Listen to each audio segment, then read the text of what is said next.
Hello and welcome to the real battleground of these elections. It's right here, as you can see. And there's one person who makes a real battleground. That's Dorab Supariwala, who's in Bombay, and he causes a lot of violence in this battlefield.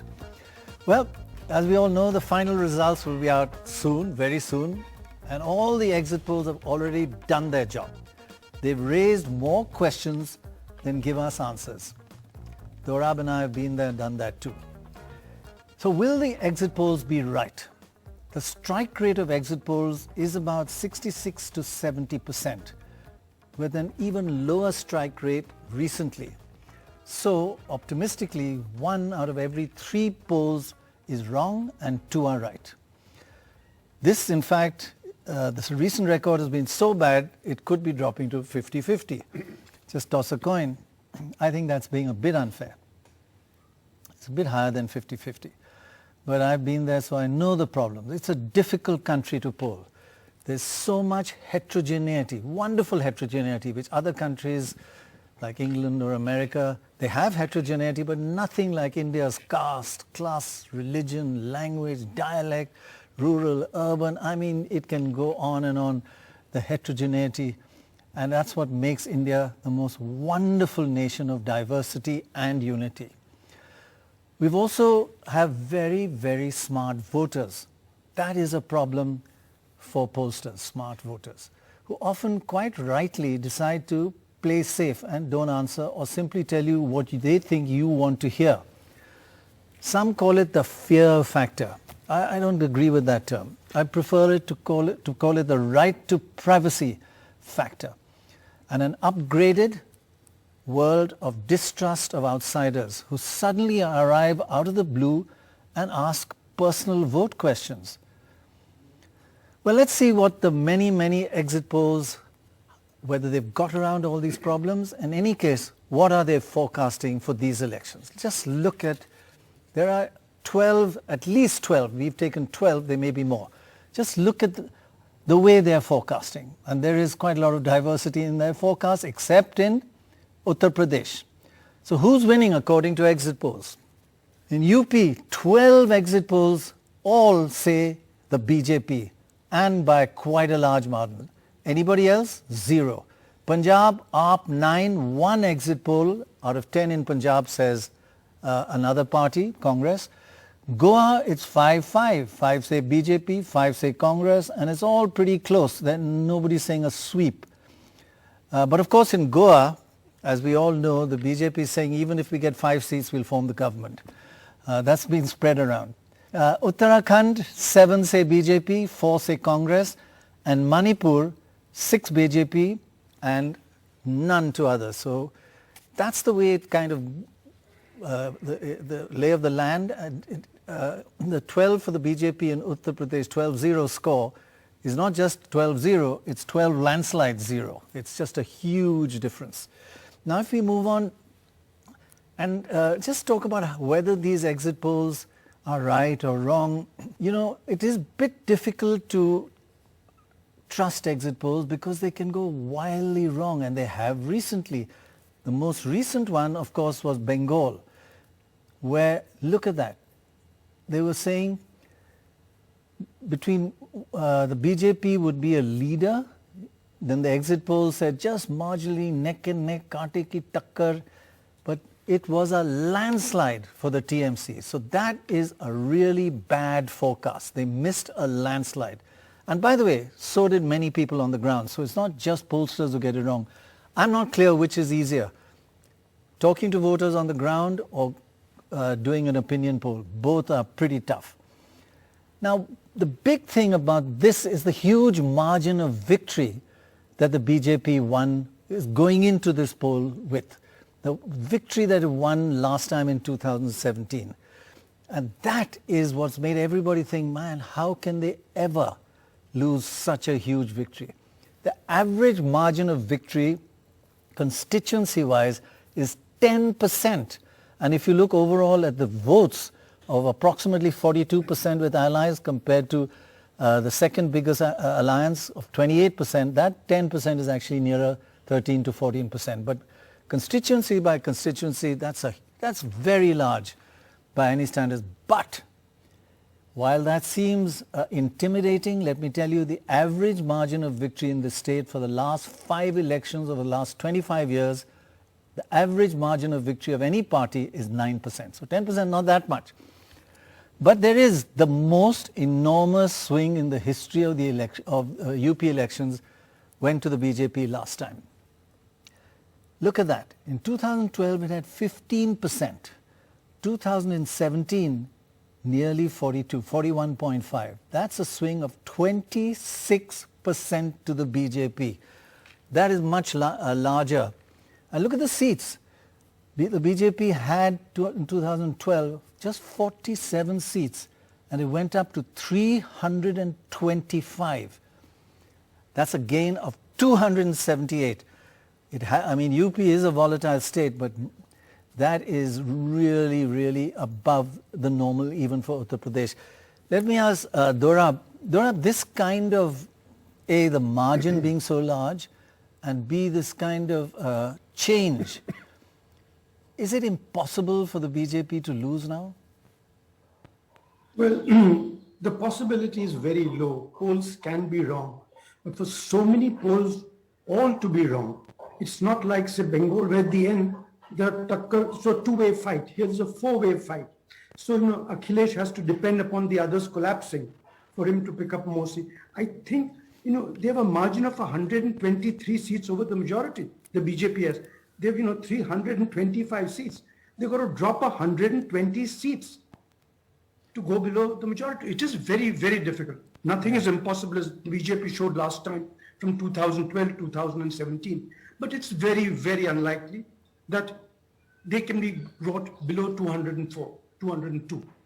Very unlikely. Very unlikely. In fact, looking at the opinion polls and just saying, look, BJP is winning, we might as well end the discussion right here and go home. I would put it at, 85% chance that the polls are right. And as Dorab says, polls can go wrong, but 12 polls going wrong and 12 showing a landslide, very, very unlikely, but not impossible. There's a 15 to 20% chance that could happen as well. Shekhar, I know you've never trusted pollsters, like Dorab, ever. That's the reason you gave up polling. Smart people. We do quiet polling, yeah. Quiet. No, but don't you feel that when 12 out of 12 are saying it's a landslide, most unlikely to be different? Most unlikely for everybody to get it wrong, unless they all check the same sample or exchange notes. I'm joking. I think that would be a very, very, very big shock and surprise. Most unlikely. Now, there may be a difference in the margin or how big a landslide is, or is it a landslide or not.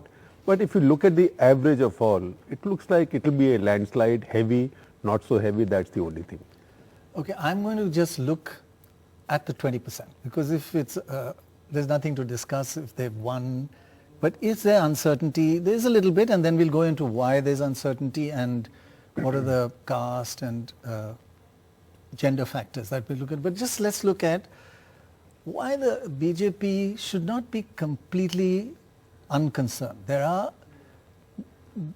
some reasons for, I wouldn't even go as far as worry, but some reasons for concern. For example, if you look at every election since 1996, that's 5, it's a very, very volatile state, perhaps the most volatile in the country.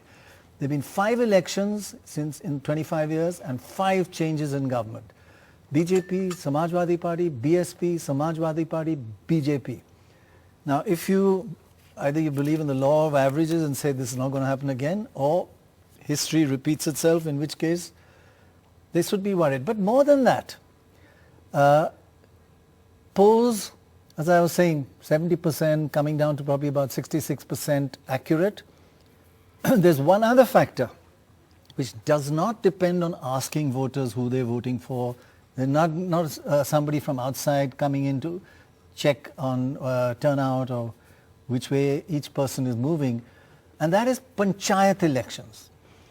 It is amazing if you look at the history of panchayat elections, they are very good forecasters of the next assembly election. And the results of the recent UP Panchayat election showed a close fight between the SP and BSP. If you look on the left side, Samajwadi Party got 760 and the BJP got 750 seats in the Panchayat. That is neck and neck, 25% of the seats. It's not as though the BJP won Panchayats with a landslide. And if you look on the right, what are the polls and exit polls saying?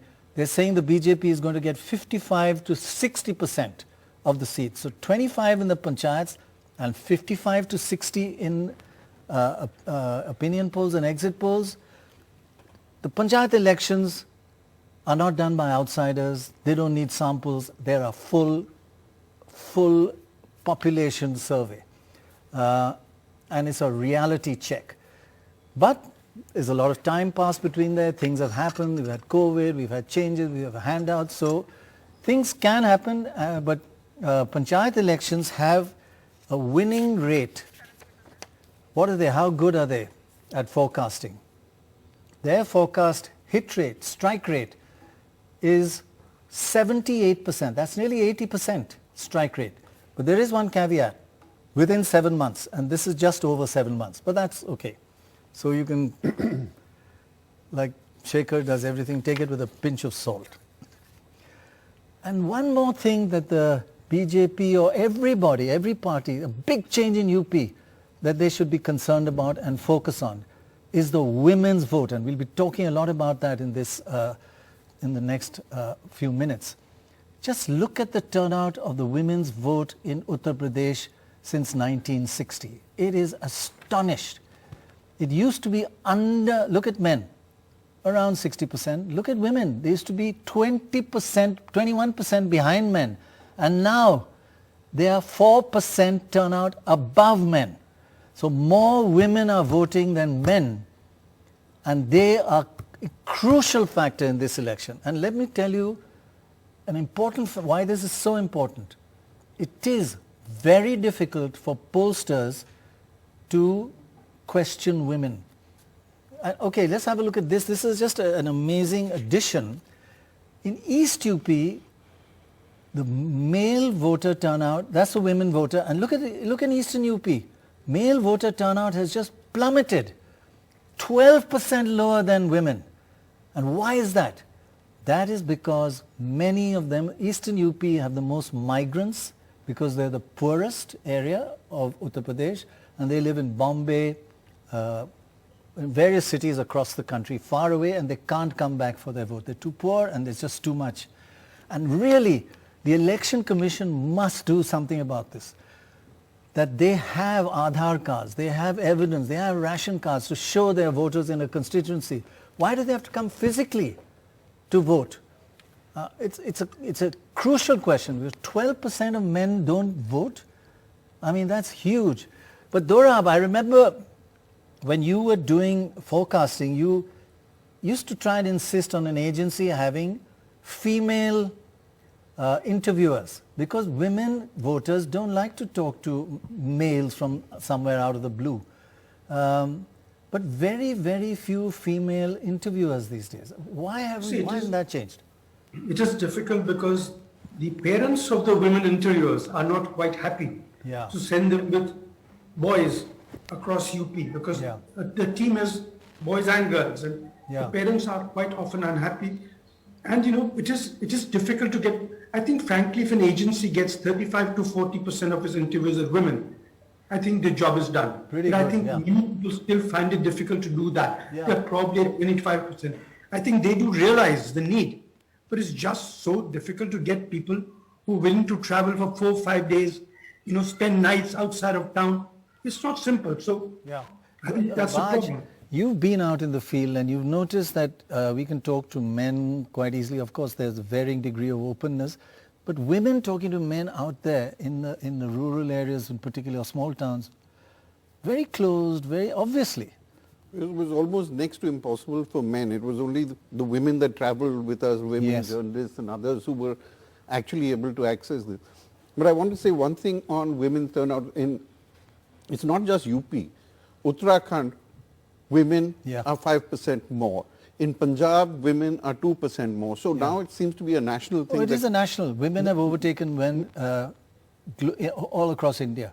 But that is an issue because another thing I found in Eastern UP in our travels, bit unlike the south of India, and I've seen this in Bihar and in UP, south of India, you ask a woman, do you make up your mind or is it your husband? And they say, I make up my mind in the south of India. In fact, I tell him what to do.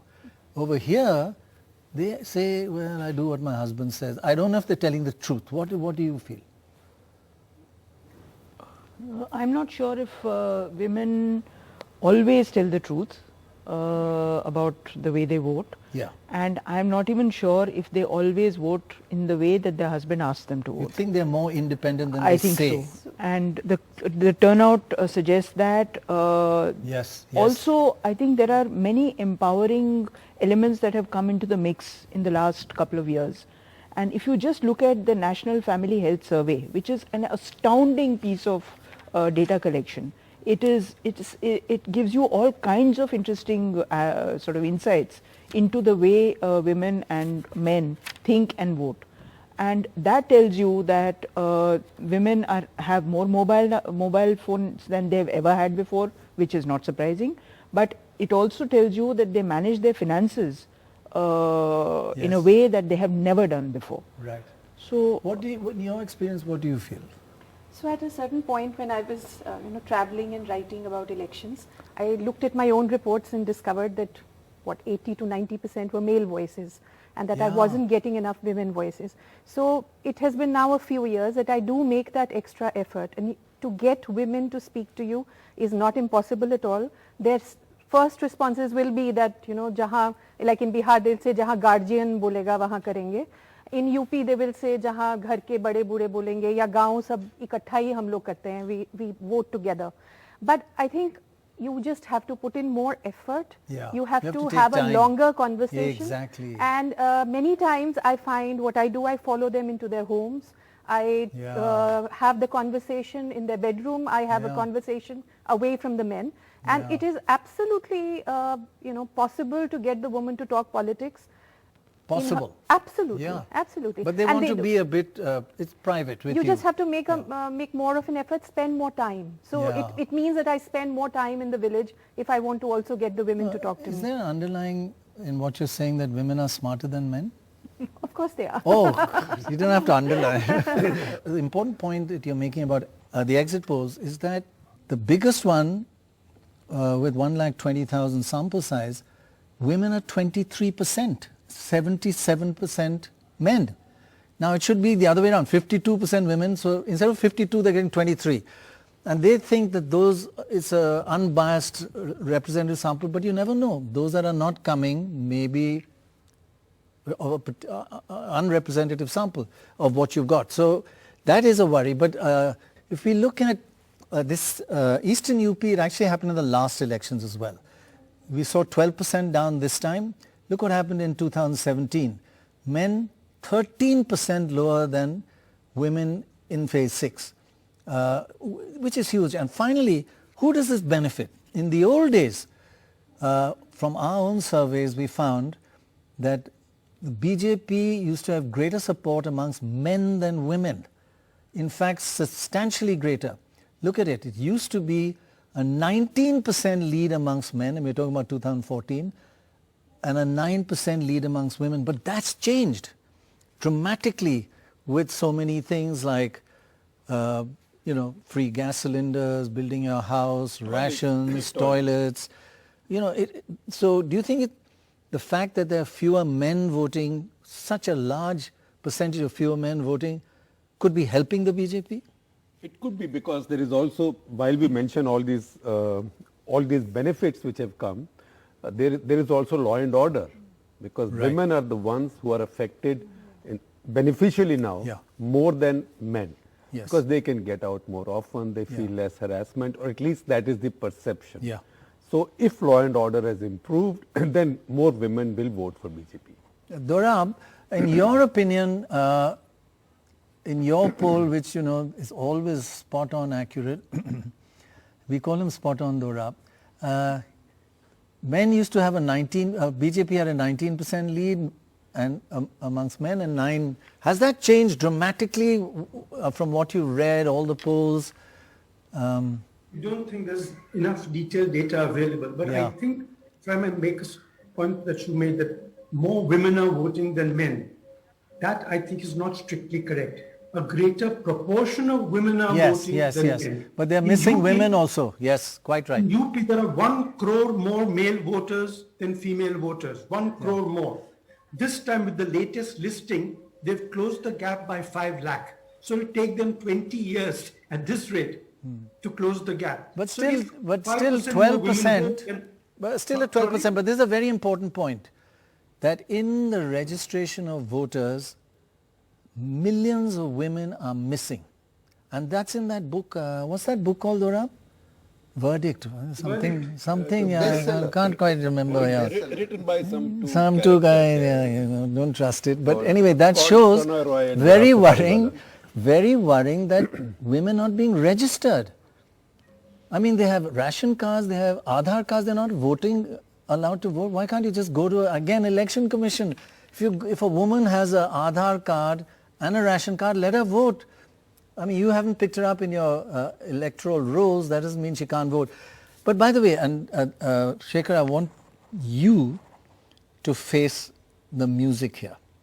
We were together, and one thing was very clear: whenever we talk to women, the women of UP are pretty strong. And they gave mainly Shekhar, but also me, a piece of their mind. Just listen to these 2 young women. When Shekhar said, who are you voting for, what are the reasons, just listen to what they have Chauhan to say. sisters. Yes. यदि आपको vote दे सकते हैं, किसको देते हैं? BJP को। BJP. अच्छा, आप लोग पहले ये बताइए, वोट मांगना है तो आप लोग इधर आए हैं। इससे पहले तो नहीं मांगना रहता है, तो कभी भी आप लोग, चाहे कोई भी पार्टी इधर नहीं आती है कि हम लोग क्या कर रहे हैं, क्या नहीं कर रहे हैं। इससे पहले क्यों नहीं आप लोग एक भी बार आए हैं? तो पार्टी के नहीं है, हम पत्रकार हैं। आप पत्रकार हैं, तो इससे पहले भी आप एक भी बार तो नहीं आए हैं कि हम लोग इधर की जनता कैसी है, क्या कर रही है। बिल्कुल ठीक है, बिल्कुल ठीक कह रहे हैं। और यहाँ का रोड ऐसा है कि यहाँ पे साइकिल चलाने लायक नहीं रहता है। इसको भी तो बनवाना चाहिए। अभी वोट खत्म हो जाएगा तो आप लोग उसके बाद तो कभी भी कुछ भी नहीं करेंगे, आप लोग आएंगे भी नहीं। लेकिन जो एमएलए यहाँ पे है वो तो हर साल मैंने सुना वही चुने जाते हैं। चुने जाते हैं तो उनको जनता चुनती है। हम तो रहते तो हम बिल्कुल नहीं चुनते, एकदम 100% नहीं चुनते। और क्योंकि उन्होंने सड़क का काम नहीं किया। हाँ, बिल्कुल नहीं किया है। ऐसे रोड पे तो कैसे हम लोग आते हैं, हम लोग जानते हैं।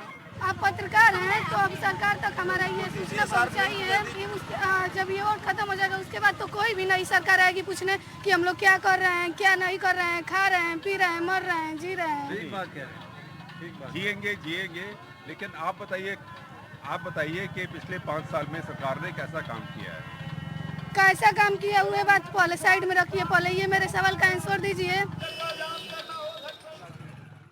I have never seen you looking a little more dumbfounded than you were there. Not just this. I mean, if you see the whole thing, she said, कि आपने संविधान पढ़ा है?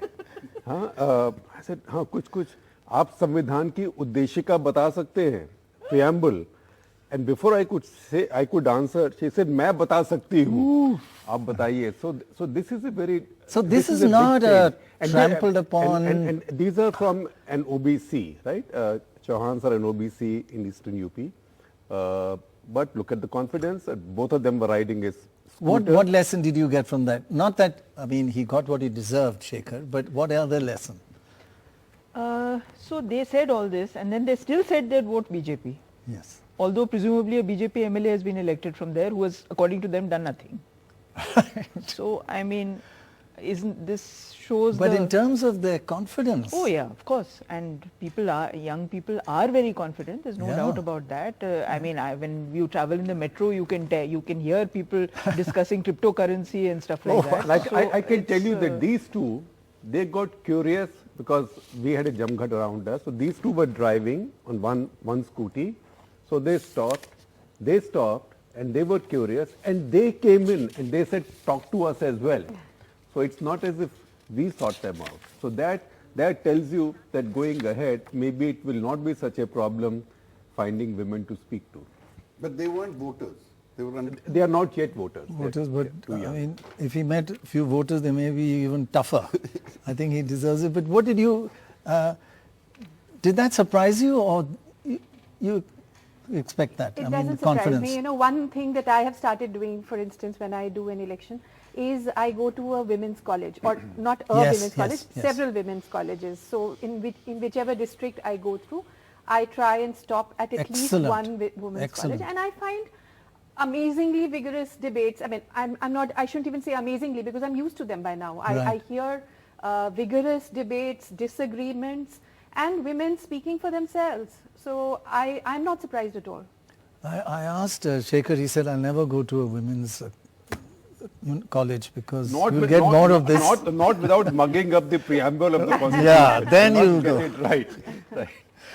Okay, so we've seen the big change this time is the fact that so many migrants have gone. We don't know whether if the migrants were there, they've had such a tough time, whether they would be more anti-BJP because they've gone through hell during the phase one in particular.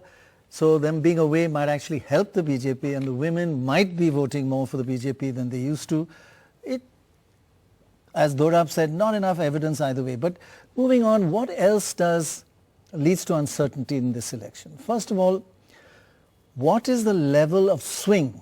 There are two factors that cause a party to win or lose: the swing and the index of opposition unity. In other words, how united is the opposition? Index of opposition unity goes, if there's only one opposition party, it's 100, and if there are many and it's fragmented, it drops to around 50 or so. And UP has an IOU of 53. But let's look at the pure swing impact. What swing would be needed for the BJP to lose its majority? Currently around 42, 41.5. It would have to drop to 37.5. We would have to drop to by 7.5%. That is an enormous swing.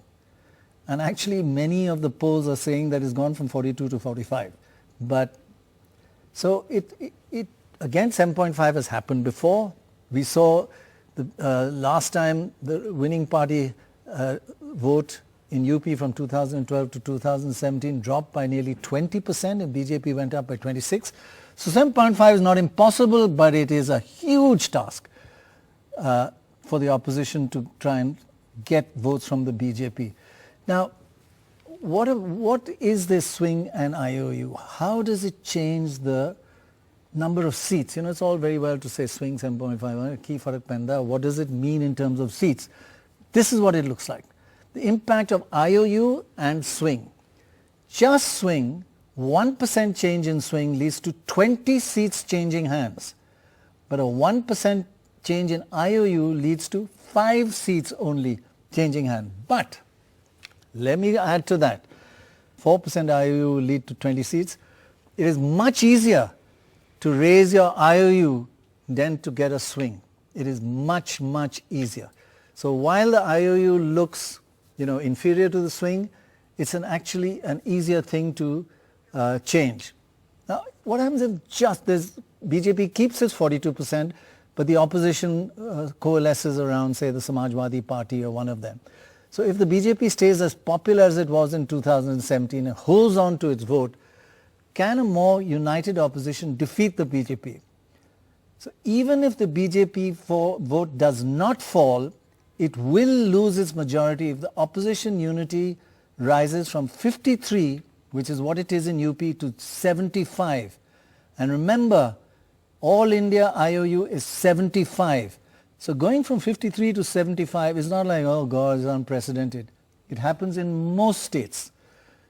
So to defeat the BJP, even if it keeps its 42% vote, the opposition would have to be more united and raise IOU by 22, which is not phenomenal given the state of all the rest of the country.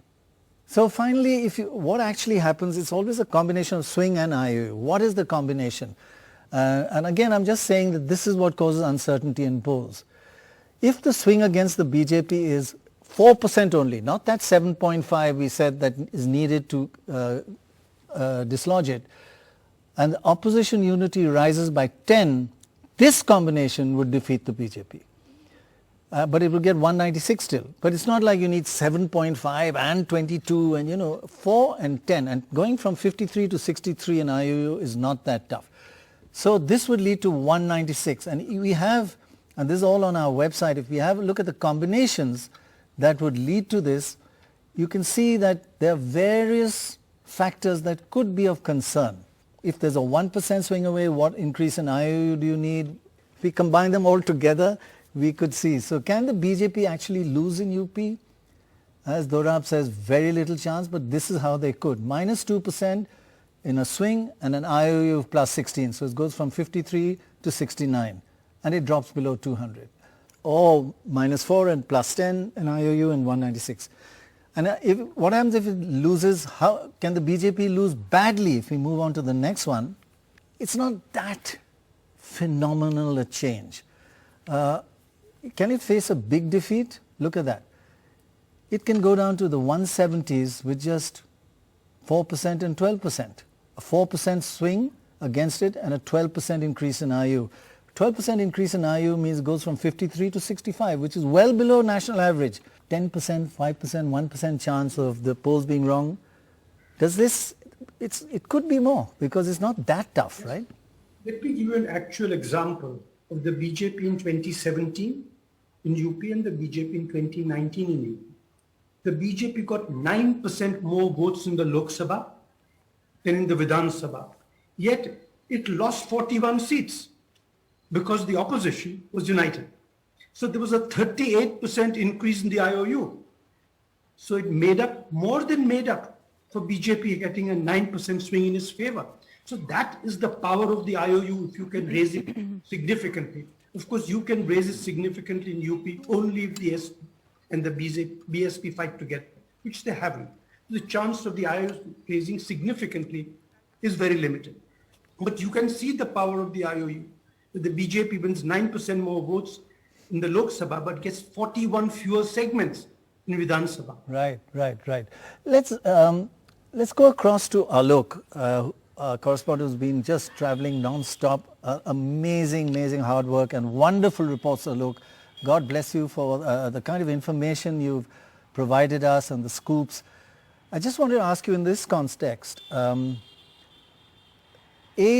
you feel there is any movement of popularity away from the BJP, and B, are you witnessing coalescing of opposition votes around one party, say the Samajwadi Party?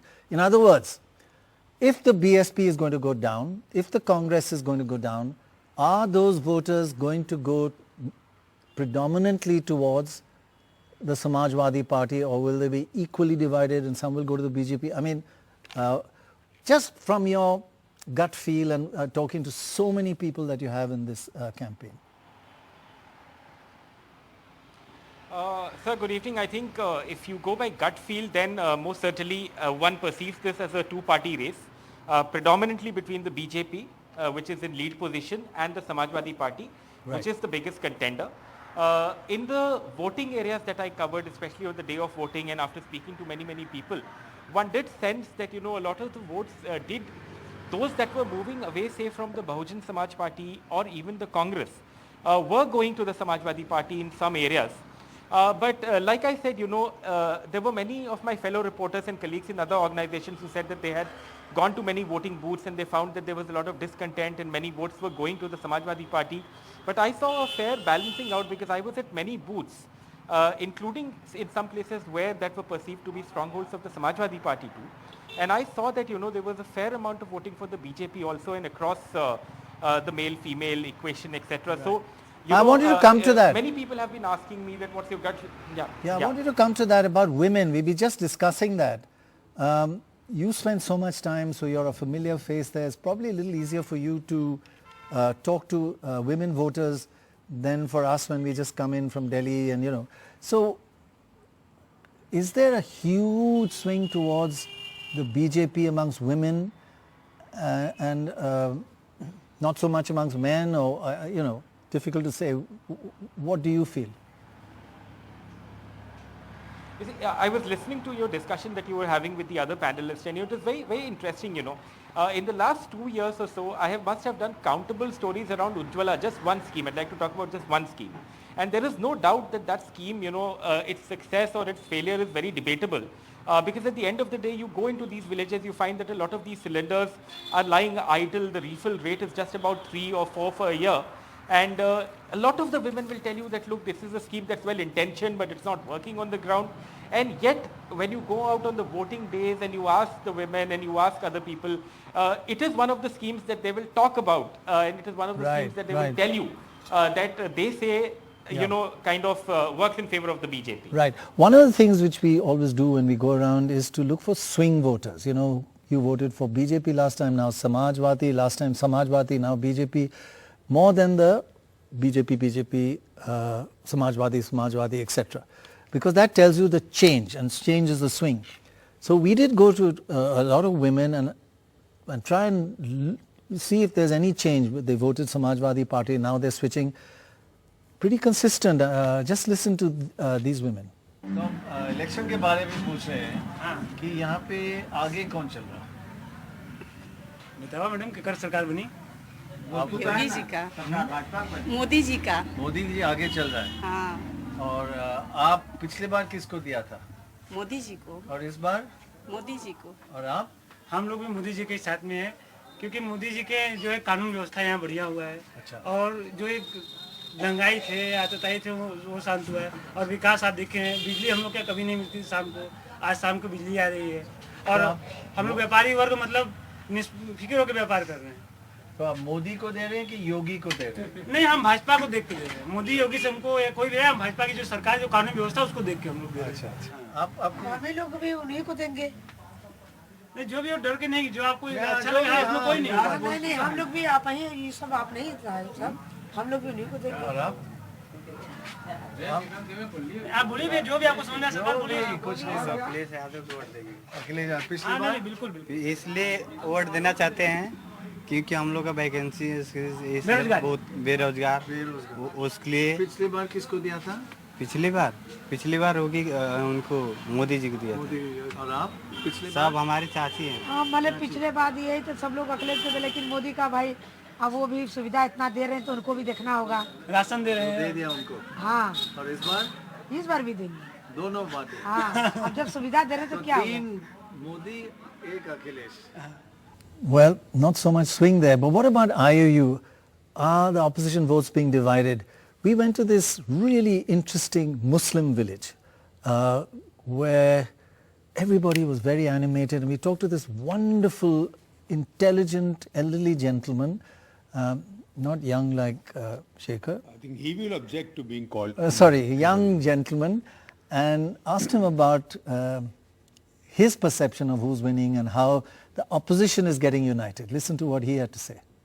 जब मुसलमान ये चाहता है कि भाजपा को हराएं, तो उसको चाहिए ये कि जो जीत रहा है उसको जिताएं। लेकिन कोई सपा पर चला जाएगा, कोई बसपा पर चला जाएगा, कोई कांग्रेस पर चला जाएगा, बढ़ जाएंगे, काम खत्म हो जाएगा। इसको नहीं कभी केयर नहीं करता कि अगर हमारा वोट बटेगा तो कहाँ जाएगा, नहीं है। हाँ, सीधी लड़ाई है साइकिल से यहाँ पे। आप पिछले बार किसको दिया था? हम लोग तो पिछली बार भाजपा को दिए थे। इस बार साइकिल? क्यों साइकिल की? साइकिल इसलिए सर कि बेरोजगारी इतनी है और महंगाई चरम पे है। महंगाई चरम पे है, देख रहे हैं आप लोग। ये कहते हैं कि हमने विकास किया है, ये कह रहे हैं हमने विकास किया। आज मोदी जी की रैली रोड शो है, बनारस में मोदी जी का रोड शो है। मैं बीजेपी के कार्यकर्ता, बीजेपी के नेताओं को चुनौती देता हूं कि वो हमारे साथ चले। अभी मोदी जी का रोड शो चल रहा होगा, बस मोदी जी के 2017 के जो वादे थे, जो नारे थे उनके, बहुत हुआ महंगाई पे मार, अब की बार मोदी सरकार। यही नारा लिख कर बीजेपी के कार्यकर्ता हमारे साथ चले और रैली में वहाँ से पीट के आएंगे, कहेंगे कि विपक्ष के हैं। इनके नारे, बहुत हुआ महंगाई पे मार, अब की बार मोदी सरकार, यही नारे लिखकर हमारे साथ रैली में चले, पोल खुल जाएगा सब कौन कितना विकास के। ब्रांडिंग किए हैं, 7वां साल है मोदी जी का बनारस में। कोई कल कारखाना कोई नहीं, न कोई हॉस्पिटल में कोई मतलब बेड बड़े हो, न कुछ बड़े हैं। आप लोग को क्या लगता है? क्या महंगाई बढ़ा है। महंगाई बहुत बढ़ गई है, टोटल हर जगह महंगाई बढ़, चुनाव बाद और महंगाई बढ़ जाएगा फिर। महंगाई जहाँ बढ़ना चाहिए वहाँ पे बढ़ा नहीं है। जैसे कि आप शुरू से देख लीजिए, खाद वगैरह किस रेट का था, उसकी तुलना में गेहूं चावल अनाज की कितना हो गया। आप लोग का वोट किसको, साइकिल को या कमल को? साइकिल पिछले बार किसको था? कमल को था। क्यों साइकिल को, क्यों इस बार? साइकिल काम नहीं कर रही बढ़िया भाजपा। देखिए बाबा का बुलडोजर दो तरफ चलता है। अरे बाबा का बुलडोजर गरीबों का सड़क बनाता है, अपराधियों का घर भी तुड़वाता है। ये बाबा का बुलडोजर है। सुनने दो बात जो सुबह जगता है, डबल इंजन की सरकार ने आवास दिया है। गरीब योगी के आवास और मोदी के आवास में रहते हैं। मोदी के गैस पर ना वो खाना बनाते हैं। गरीब मोदी के शौचालय में जाता है और मोदी के बैंक के खुले खाते से जाके पैसा निकालता है। ये मोदी योगी की विशेषता है। आज 14 के पहले किसी गरीब को कोई अनाज नहीं मिलता था, आज गरीब को अनाज मिल रहा है। कोई ऐसा व्यक्ति नहीं हो आज जितना अनाज मिल रहा है, कोई गरीब, किसी के गरीब महिला से पूछ लीजिए, इनके घर की माँ कहेगी ना हम मोदी को वोट दे हो भैया। ये गरीब का नाम है। ये बोले हैं भैया कि गरीब के लिए मोदी जी योगी जी सड़क बनाए हैं। यही सड़क देख लीजिए बना है, पूछिए सभी से। टेंडर इनसे पूछ लीजिए। पशुओं की बात हुई है, लावारिस पशुओं की बात के आने से मुख्तार अंसारी अपने आप को बैक कर लिया। ये बाबा के बुलडोजर का कमाल है। नौकरी देंगे।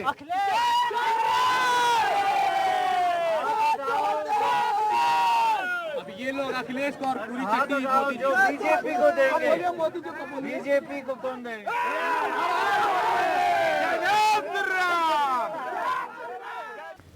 Just one thing about the very articulate gentleman at the beginning, in the Muslim village. He said that Muslims just don't know, they keep, and we asked him, who are you voting for? He said Congress.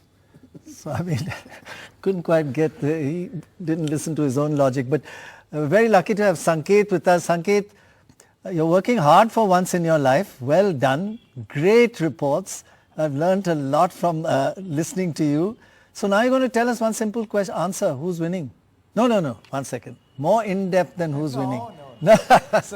More in-depth than who's winning. Certainly not. Okay. I'll be as bad as the exit polls, Seeing their strike rate, I'm not going to hazard a guess. Okay. Just tell us about the coalescing around one opposition party. Is that happening more than last time, which you also followed? Are the opposition anti-BJP vote coalescing around the Samajwadi Party, or is it not really and it's being split all over the place? Because if it is coalescing, that increases the index of opposition unity a lot. What's your impression? You see, Dr. Roy, if you compare this to 2014 or 2017, the one thing very clearly that you could see on the ground was anger. There was anger against the incumbent. But my assessment after 1 month of travel is whether this anger will translate into votes on the day of the polling. Because I may be angry with someone, but I may still have some hope left.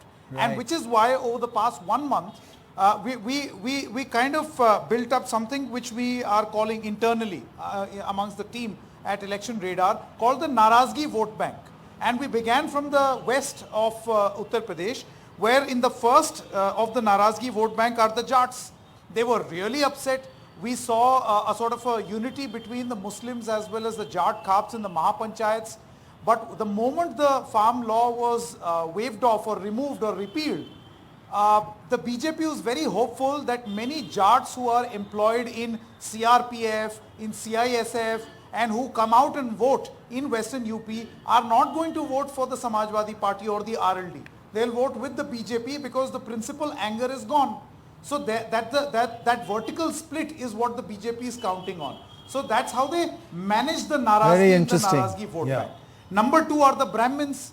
The Brahmins, it is believed, are really upset with the Bharatiya Janata Party for the caste calculation that the BJP did, allegedly swinging towards the Thakurs because Mr. Yogi Adityanath is a Thakur himself, plum postings going to the Thakurs and many Brahmins being quote-unquote bumped off in encounters. All of this was a subject matter of discourse.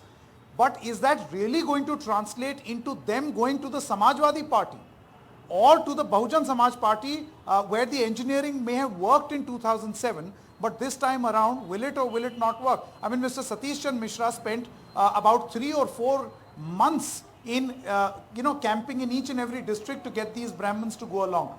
I have a feeling that there is going to be a vertical split. Brahmins are not going to move bag and baggage away from the Bharatiya Janata Party. The third Narazgi vote bank, Dr. Roy, are the Muslims. And here is my assessment. Whether Deoband, Saharanpur, Aligarh, Azamgarh, Muradabad and Rampur, you had a very strong population of young Muslims who were upset with Akhilesh Yadav. So this imagination or conclusion that I may choose to not field a Muslim candidate from Muzaffarnagar and it will not matter, and I may choose not to speak on the hijab controversy at all to avoid falling into the BJP trap, has angered a lot of young people. Now Mayawati fielded a lot of Muslim candidates in this hope that she'll tap in. Or Mr. Owaisi, a factor we have not really talked about in this election. I attended 3 of his political rallies in Azamgarh, and I must tell you that his oratory skills were seen being appealed and appreciated by a lot of young. Will that translate into that? Will that Narazgi against Akhilesh translate into votes for Owaisi? So that's suggesting, yeah, very, very interesting. Even 2% or 5% is going to be very difficult. It will wreak havoc on Akhilesh Yadav. And then of course the non-Yadav OBCs. How naraz are they to swing away from the BJP to the Samajwadi Party? It's really this Narazgi vote bank. Very interesting, very interesting. And in a sum, I mean, it's just wonderful to hear all these points. You're kind of saying that the opposition could be not that united again. The voters may be switching back and forth. And so the IU may not rise to the extent that they would like to, and people are saying it's all going to the Samajwadi Party. And the BJP may be not losing as much as expected, especially in Western UP. But I do want to say one thing, Sanket, I am just amazed at your energy. What do you eat, yeah? You're just running around and it's pretty hot during the day there. What do you eat? Okay, we'll talk about that later. Dr. Roy, I am not Narendra Modi. Usually this question is asked of Mr. Modi. What tonic do you have? What do you eat? I eat normal food. Okay. But you eat mangoes, no? You eat mangoes? And I hate mangoes. Oh, God. The one chance you had, wo bhi gaya. Okay. Well, thank you so much. Thanks so much, Sanket. And wonderful work, really. I think we'll take a short break now. When we come back, I'm going to ask the two of you, swing versus IOU. Now watch it. Trick question. See you in a moment from now.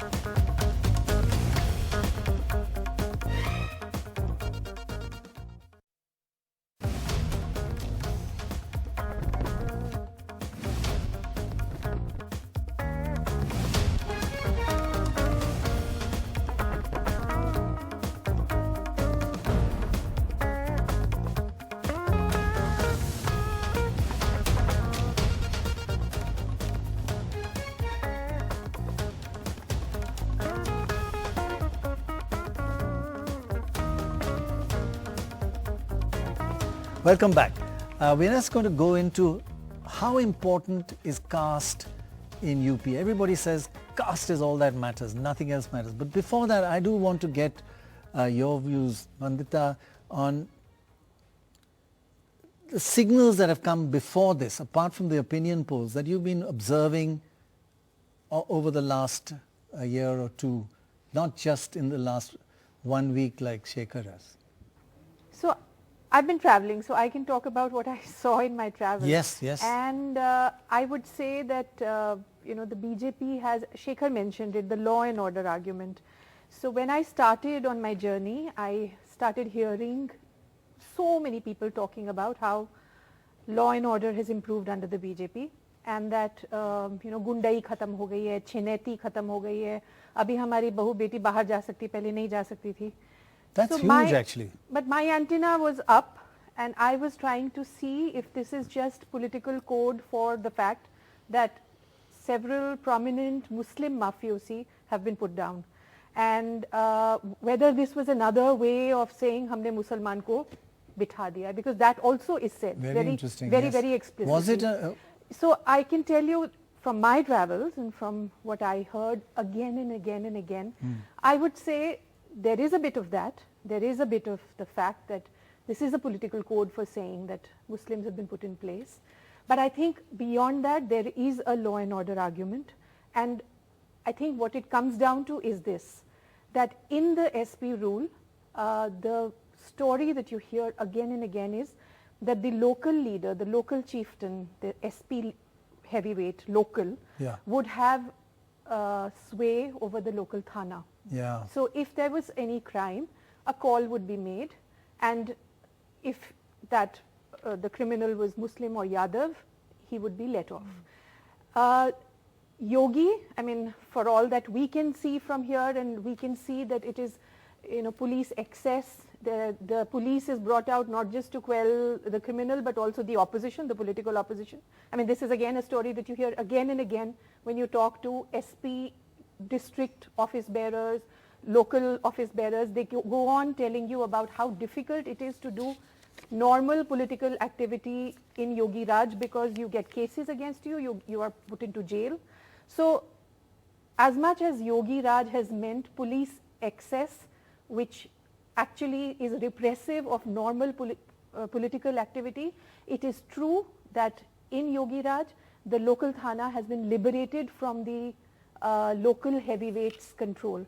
So now you do not have local BJP leaders interfering with local thana work, and that I think is an achievement in the Yogi which people are government. which people are appreciating. Are talking about but again and what again. you said was interesting, that is it a way of saying that he's teaching the Muslims are a lesson? Yes, that is there too. And it's communal, UP is communal. Now there are Absolutely. two views on this, and Shekhar, I'd like your opinion on that, because wherever we went, there did not seem to be a communal undertone. And a lot of people disagree with what we're saying. Yeah. But we have also noticed that in the speeches of Modi and Yogi, the more recent they get, the less they talk about anything communal. That's been dropped because they're not seeming to get the same response. So before in fact, we Shekhar have, answers, sorry. I'm so sorry to interrupt you, but No, before please. Shekhar answers, may I just say that this is the most nakedly Hindu election that I have ever seen. Yeah. I have been in 2017, I have been in 2019. The kind of naked Hindu majoritarianism, the kind of vicious anti-Muslim rhetoric that I have seen, and I'm not talking of Yogi and Modi, I do not go to rallies, I'm talking of local BJP men going out, the kind of stuff they talk about, and I'm also talking of actually Yogi. Remember we went to a Yogi rally just recently. There were, it was the poorest attended rally I've ever seen of any chief minister in 30 years. 5,000 people, and the minute he started talking, they walked away, and they were about, and there's footage of all of this. In the end, there was 1,000 people listening to him, and the only reference he made to communal was that I'll build hospitals and things. He said Sapa का विकास का मतलब है कब्रिस्तानों की दीवार को ऊंचा करना. That's it. Right. That is the one, which is just that got a buzz from the crowd. Right, but that's the only reference. And bulldozer. When he said bulldozer. bulldozer aa raha hai. He had two bulldozers there, because that's his whole, that's the one thing that's working. Bulldozer for law and order, which means, and bulldozers to construct roads, etc. But didn't they repeat this thing about BJP for on the Eid ground. and on Eid and no bijli for Diwali? That was repeated. That's less and less and less. Less and less by major leaders, but Vandita is right. That Yeah. I think this is now, polarization is now taken as a fact of life. But I would say that the number of people we spoke to who said that there is none of that, that we live in harmony with the Muslims, Hindus, Muslims, and they were quite sincere. And I'll just tell you, this guy, if we can just play this As long person. as we have the power. well, yeah. undertone, yeah. But listen to what this guy said. He gave an actual factual example about that there's no real communalism that we live. And there are many people, and we just chose this one bite to listen to. If we can play, let's go for it and listen to what this person had to say. कह रहे हैं कि 5,000 आबादी है और मुसलमान है, मुसलमान 9 वोट है और सब लोग मिल करके हिंदू उसको वोट दिए हैं और चुनाव जीता है। और प्रधान कौन है? मुसलमान है, डब्लू। 5,000 हिंदू है, हाँ। 9 मुस्लिम फैमिली है और हाँ। मुस्लिम प्रधान बन गया। प्रधान बना हुआ। जगह का नाम क्या है? पीपनार गांव है, जंगीपुर विधानसभा में पड़ता है सर। हाँ। So he's talking about a place with 5,000 Hindu families and 9 Muslim, and the Muslim is voted by everybody as the Pradhan. And there were many other examples like that. May I just say that's the preface. You have to have a longer conversation and then the conversation No, by the way, changes. that was the end of about a 1-hour conversation. And I just said, let's talk about this bit. So I don't know. Yeah, you know, these are just snippets, but I think a lot of the common Hindus think that now power is with us. So parties which were quote unquote complicit with the Muslims, they are now out. So now we can be nice because you live here, but your mafias are finished, your economic power is finished, everybody knows who the boss is.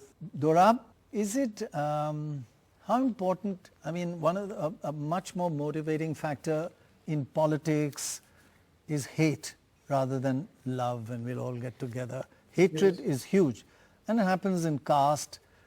And in caste actually there's an additional thing of the relative deprivation, that you don't like the caste immediately above you. You don't really mind the person right on top, you have no contact.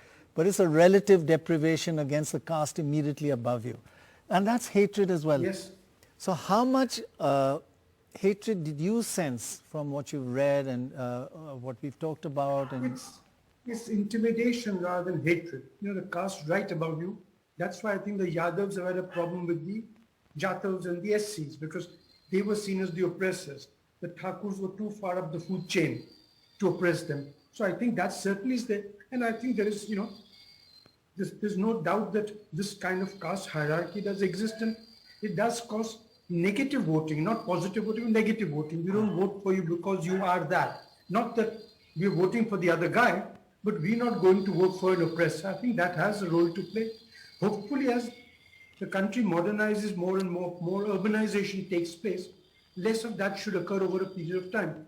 Less is occurring, but still there is a hell of a lot of it. Right. I just want to look at some facts about caste and then come to you, Aditi, about that.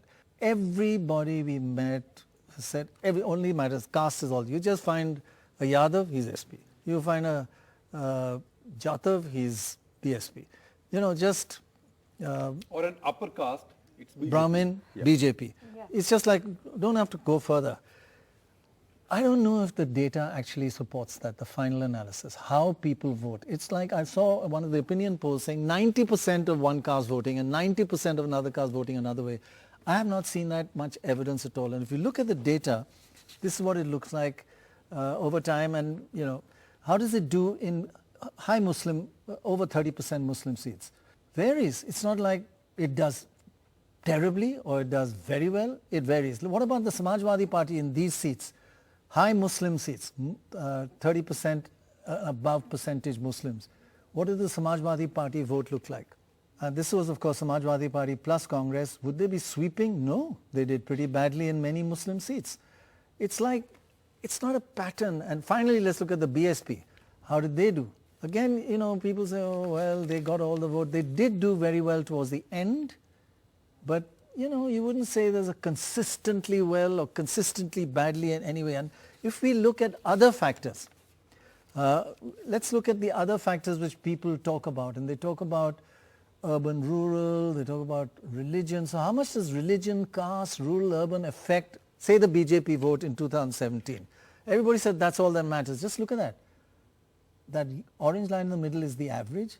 How much is it varying? From these are Hindu seats, slightly above average, Muslim seats, slightly below average, rural, slightly below, urban, slightly above. These are not 20%, 90% differences. It's a much more, I feel, homogeneous end result than people give it, give it credit for. So it's not 90-10. And the same thing, let's just last two very quickly. How does it affect the Samajwadi Party vote? Yes, they do get more in Yadav seats, but not 90% more. I mean, you wouldn't expect 90, but so they get it in Muslim seats, but 4%. It's not earth-shattering. And finally, let's look at how does it affect the BSP vote.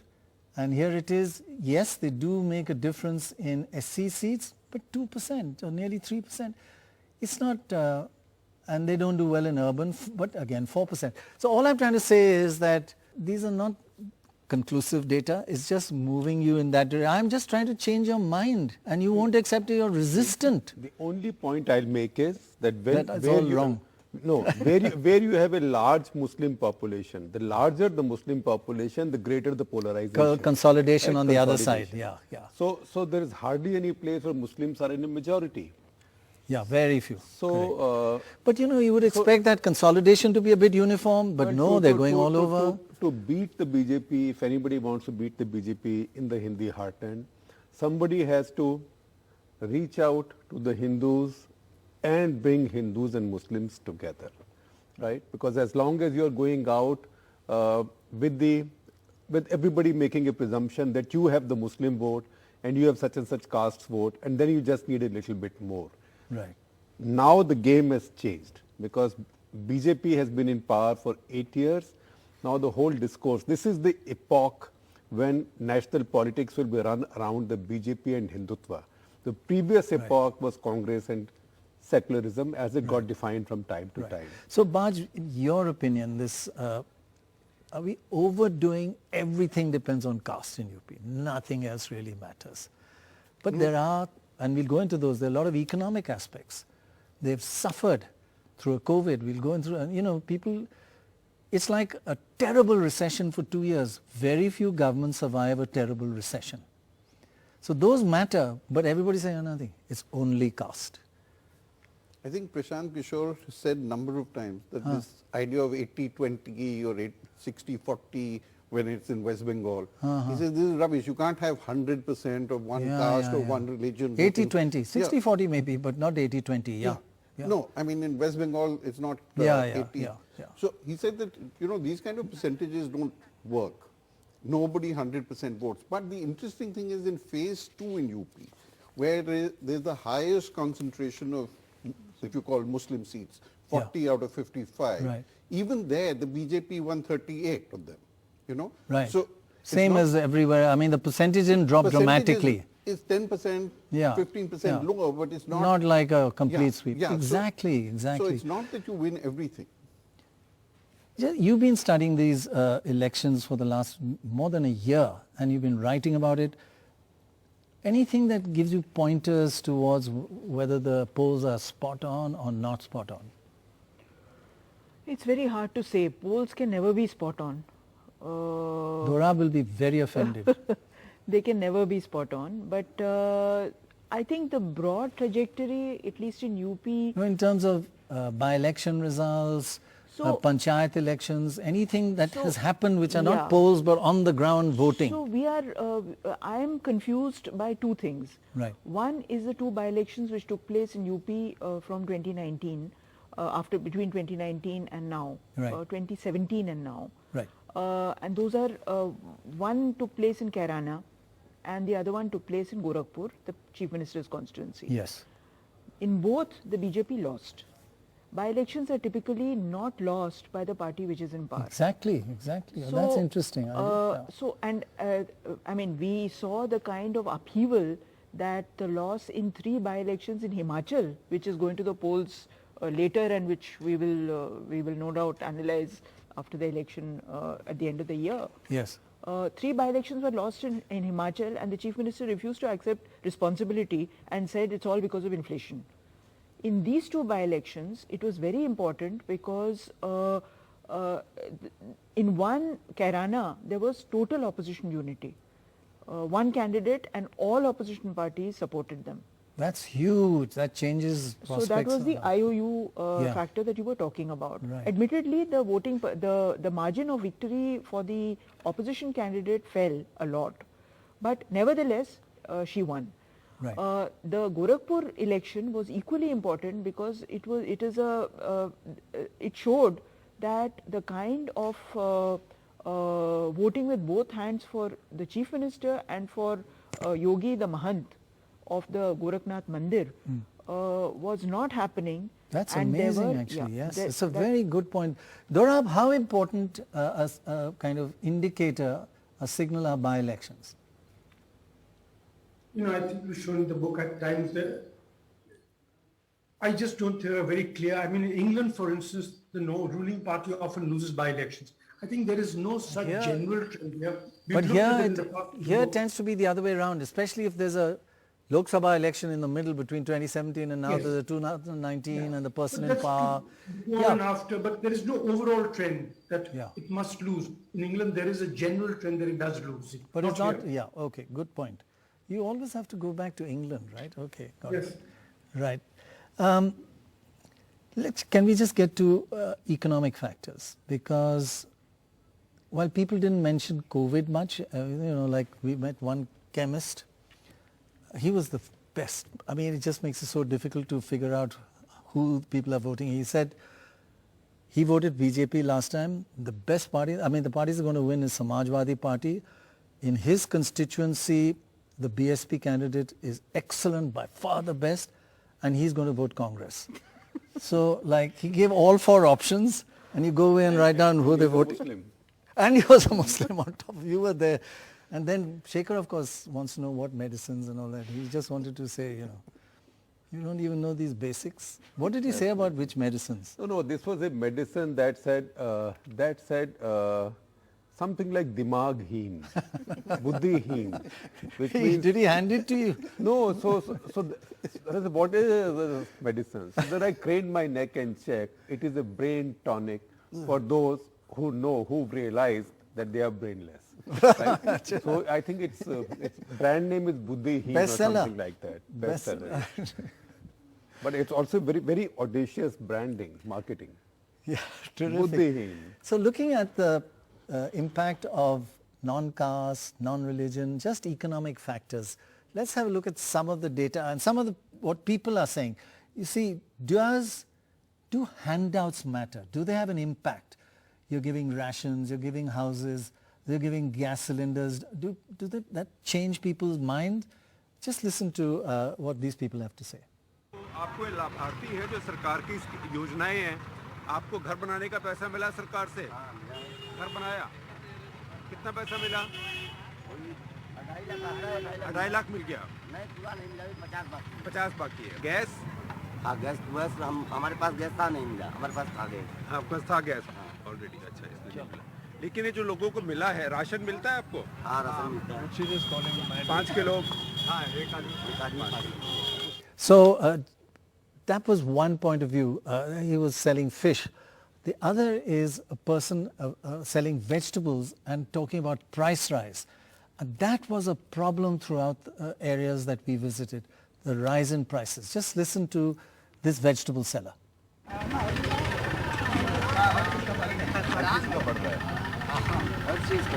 ज़्यादा किस चीज़ का बढ़ा है? कितना? 15 से 25 हो गया। पाव 250 ग्राम। 10 रुपया 15। 15 से 25। और प्याज? प्याज 40 चल रहा है। 40। ये 40 है। और पिछले साल? पिछले साल कम था सर। कितना कम? यही 20-25 चल रहा था। 20-25 और 40। बहुत बढ़ गया। बहुत बढ़ा है ना सर। आपको तो फायदा है, बढ़ गया तो बहुत पैसा बना रहे हैं। क्या अंदाज जैसे आएगा वैसे बिकेगा, 2 रुपया 3 रुपया रख करके जैसे आएगा वैसे बिकेगा। दिन में कितनी कमाई होती है आपकी? कोई ठीक नहीं, कहीं टूट भी जाएगा, कहीं जुट भी जाएगा। तो लोग परेशान हैं दाम बढ़ने से कि कोई फर्क नहीं पड़ता? दाम बढ़ा तो परेशान नहीं। I would say the other factor that is really important in terms of the economic non-caste factors is the unemployed of educated young men. Tremendous discontent that we found, that they were well educated. It was actually so sad to see that, right? That people... In fact, they said किसी की शादी नहीं हो रही है क्योंकि अनपढ़ से कोई अपनी लड़की की शादी नहीं करता है. Yeah, yeah, but I mean, many of them are so well qualified. They've got degrees, but they just got no jobs. And it was, just listen to these young men. Mayawati से बीजेपी गया, इस बार सपा को जा रहा है. सपा को, ताकि एक बार सरकार चेंज हो, कुछ कर सके. हमारे गांव में तो कुछ हुआ नहीं. बगल में स्टेडियम भी है, घर घर गांव गांव आवास भी नहीं बनना. तो काफी दलित वोट सपा को जाएगा इस बार. जी, हमारे गांव से सपा को जा रहा है. विधायकों पर डिपेंड करता है, जो अच्छे विधायक होते हैं हम लोग उनको चुनते हैं. जी हाँ. क्योंकि यहाँ पे तो मुख्यमंत्री आएंगे नहीं. यहाँ तो अगर जरूरत पड़ेगी तो हम विधायक को ही मिस करेंगे नहीं, या फिर याद करेंगे. आप कितना पढ़े हैं? इंटर. आप भी, क्या नाम आपका? पंचमुखी सोनकर. और आप क्या पढ़े हैं? उसके बाद कोई डिप्लोमा वगैरह किया, कोई ट्रेनिंग करी? कब किया? इंटर कब पास हो गया? 7-8 साल हो गया. 7-8 साल. उसके बाद से क्या कर रहे हैं? उसके बाद लेबरई करते हैं, कोई काम पे जाते हैं, काम करने के लिए किसी के पास. फिर अभी दुकान, रोड पे दुकान खोल के बैठे हैं, चाय पानी नाश्ता का. अच्छा चल रहा है दुकान? कोई खास नहीं, खर्चा वर्चा निकल जाता है. लेबर कैसे, क्या काम? लेबर में ईंटा उतारने जाते हैं सब. ईंटे उतारने यहाँ के ज़्यादा तो 70-75. इंटर पास करके ईंटे उतारते हो, है ना? ईंटे उतारते हैं हमारे गाँव में लगभग सभी लोग. पढ़े लिखे हैं उसके बाद भी ईंटे उतारते हैं, किसी मजदूरी करने जाते हैं. कोई जॉब्स नहीं है. 8 साल से शादी हो गई. बाहर क्यों नहीं चले जाते कहीं? बाहर गए थे, तबीयत खराब हो गया था 2-3 साल. अच्छा, तो बाहर क्या काम कर? गोवा में गए थे. That lack of jobs is a huge issue in these elections, but I don't know, you need two factors in any election. One is it must create anger and discontent. The other factor is that you must see one side better than the other at solving it. And if they're both equally bad at solving it, it doesn't affect your vote. You may be angry, but it won't affect your vote. Finally, one other factor which will affect your vote, because one side is seen much better than the other at solving it, is something called OPS and the old pension scheme. Just listen to this. SC में? SC. अच्छा, तो SC तो मतलब पहले मायावती को देते थे ना, बसपा को? हाँ हाँ देते थे. अब नहीं देते.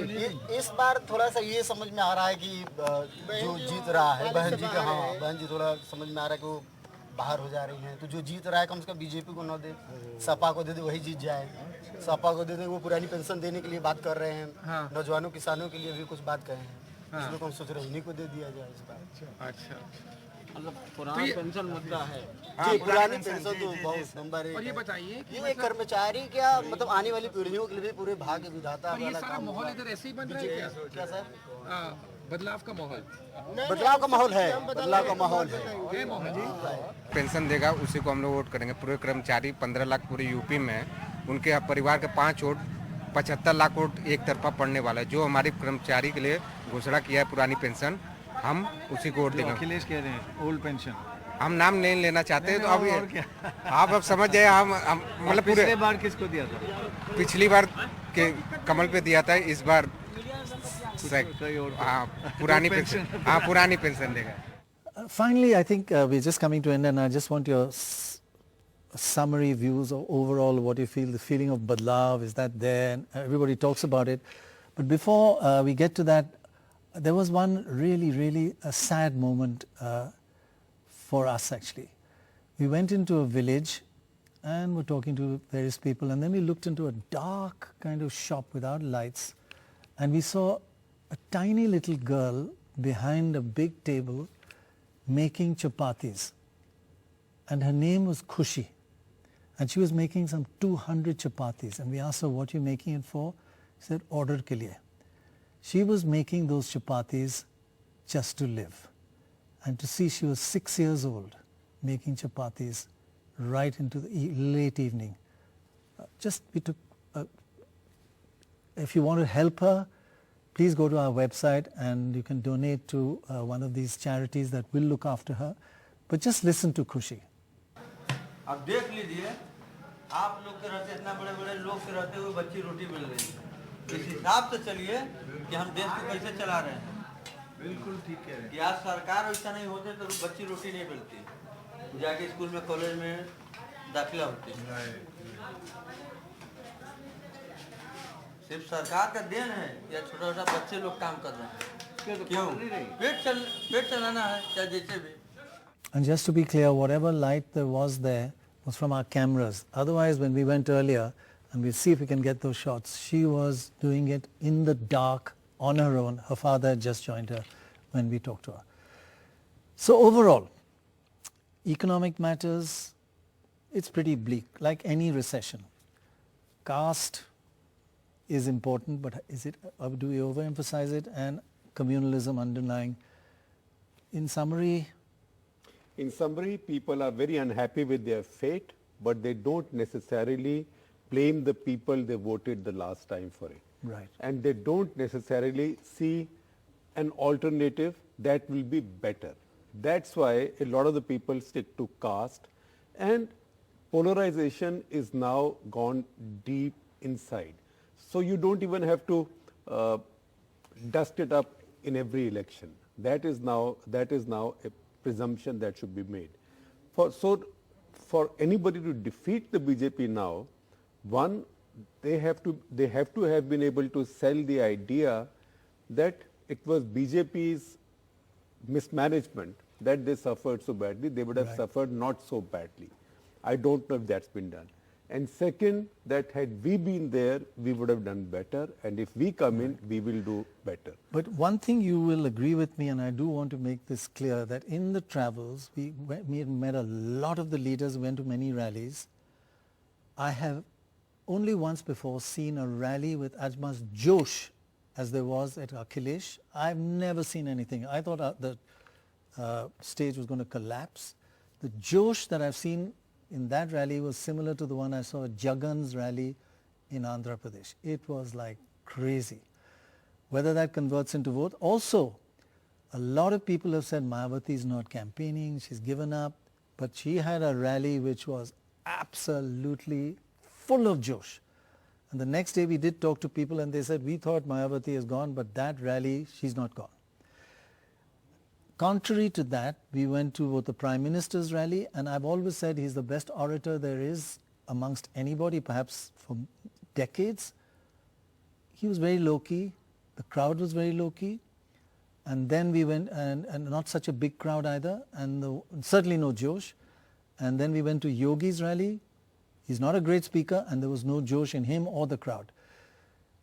You know, these are just anecdotes, but the josh compared to lack of crowd, huge crowds versus lack of crowds and no josh, but that's not data. Can I give the josh a reality check? The josh may be a reality. Now, if this josh means that Akhilesh Yadav doubles his vote, he's still somewhere near the exit polls are showing him. That's close to 40%. Right. But if BJP, and exit polls are also showing a swing away from BJP of 6%, but not from 2017. They are showing it from 2019. A 6% swing away from 2019 you become a psephologist, means nothing. I was very good with mental math. Mental. So in summary, Baj? I agree with him. Latent Hindutva and welfareism is going to keep the BJP at least at the vote level that they had last time. And that is probably enough to take them over. I think it's a bridge too far for the for everybody to, So I'm trying to see how double engine ki sarkar is going to really work and whether this is having any impact at all on people's thinking. I'll give you a small example. Recruitment in the armed forces has been stopped for the last 2 years because of COVID, but it is the double engine ki sarkar. So and bharti is not done by the state government. So that is a very, that it's somewhere in the back of your mind that does exist. Also mismanagement of COVID. I concede that maybe it was not top of the mind recall. People were generally forgiving, but we cannot also forget that MLAs for whom desperate calls were made, we want oxygen, we want a bed, and they stopped replying. They stopped picking up their phone. You're very right. We went to a Kushwaha village, and the one woman there said, I will never vote because in COVID my children, I suffered, my family suffered, and she identified it with COVID. Others have been through hell, but they haven't quite identified the two things. But you're right. It may have vented by the fact that people who came to their constituency to ask for vote were not allowed to get into the village. We've seen this a lot across UP in the run-up to the election. So that's my limit. That's very true, very true. So I would like to say, one, this is a much more polarized election than I've ever seen, and I'll give you just one example of that. Across my travel, again and again and again what I heard from people was, Muslims get the same schemes, they get the ration, they get the pension, they get Ujjwala. So where is the bhedbhav? The corollary to that was, you get the ration, you get the pension and you get Ujjwala, do not ask for rights, do not ask for representation, do not ask for an MLA and MP of your own. So this is a message that the BJP has over 5 years, because this is BJP fighting as an incumbent in UP after a very long time. This is the message that has been spread deep and deeper, and this is the message you get again and again. I heard this throughout my travels. Like it or not, that's the reality. That the Muslim is getting the scheme, so where is the bhedbhav? They don't need anything else. They are not equal rights-bearing citizens. They are beneficiaries of schemes, and that's enough. That should be enough for them. Right. So to me, that translates into one of the most polarized elections ever. But on the other side, I do see that the BJP also has a very strong law and order argument that's working for it. Right. And the SP has an image problem that is working against it, that Akhilesh has not been able to transcend despite 5 years in government, despite 5 years in opposition. Right. Finally, Dorab, just to summarize what you feel. 2 quick points on UP. One is that COVID we mentioned. Let me quote Harold Wilson, a week is a long time in politics. Secondly, for a party that's 40% plus, the only way to win is what Benjamin Franklin said 250 years ago. If we don't hang together, most assuredly, we will hang separately. Right, right. That's actually the reality of Uttar Pradesh today. Yes. Well, thank you all very, very much indeed. Just one thing before we go. Last frame, when you're looking out for the results tomorrow, look out for this constituency.